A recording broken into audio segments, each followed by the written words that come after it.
सनातन धर्म में परलोक, स्वर्ग, नरक, यमलोक की मान्यताएं हैं। इन लोकों का विवरण हिंदू धर्म ग्रंथों में भी मिलता है। गरुड़ पुराण में यमलोक का विस्तार से वर्णन किया गया है। साथ ही जीवात्मा की यात्रा के बारे में भी बताया गया है। इस वीडियो में जानिए कि जीवात्मा को कितना पैदल चलना पड़ता है, क्या क्या होता है इस यात्रा में। ऐसा माना जाता है कि कर्मों के आधार पर यह निर्णय होता है कि कौन स्वर्ग जाएगा और कौन नरक। दुनिया में मानव जीवन में रहकर अच्छे कर्म करने वाले लोग स्वर्ग को जाते हैं और बुरे कर्म करने वाले, दूसरे के साथ अमानवीय व्यवहार करने वाले लोग नरक भोगते हैं। गरुड़ पुराण में बताया गया है कि मनुष्य के प्राण भी उसके कर्मों के आधार पर ही निकलते हैं। यदि व्यक्ति ने अच्छे कर्म किए हैं तो उसके प्राण आँख या मुख से निकलते हैं, और यदि वह पाप कर्मी है, दुरात्मा है, तो उसके प्राण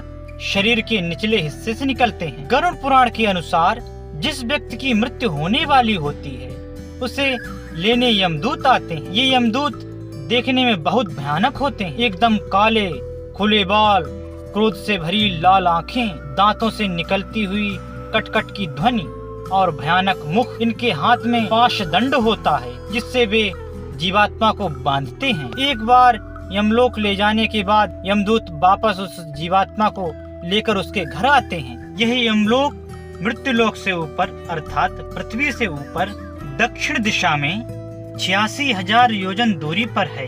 एक योजन में लगभग 12 किलोमीटर होते हैं। वह जीवात्मा एक दिन में 247 योजन चलकर अर्थात शरीर से निकलकर जीवात्मा यमलोक तक, वह यात्रा उसकी लगभग 1 वर्ष की होती है। यमराज अपने दूतों को आदेश देते हैं कि वह जीवात्मा को वापस उसके घर पृथ्वी लोक पर ले जाएं। यहाँ आने के बाद जीवात्मा अपने शरीर को मृत पड़ा हुआ देखती है और परिजनों को विलाप करते हुए देखती है। जीवात्मा अपने शरीर में फिर से प्रवेश करने का प्रयास करती है लेकिन असफल रहती है। यमदेव घर परिवार से उसका मोह भंग करने के लिए और नई यात्रा की तैयारी करने के लिए फिर से धरती पर भेजते हैं।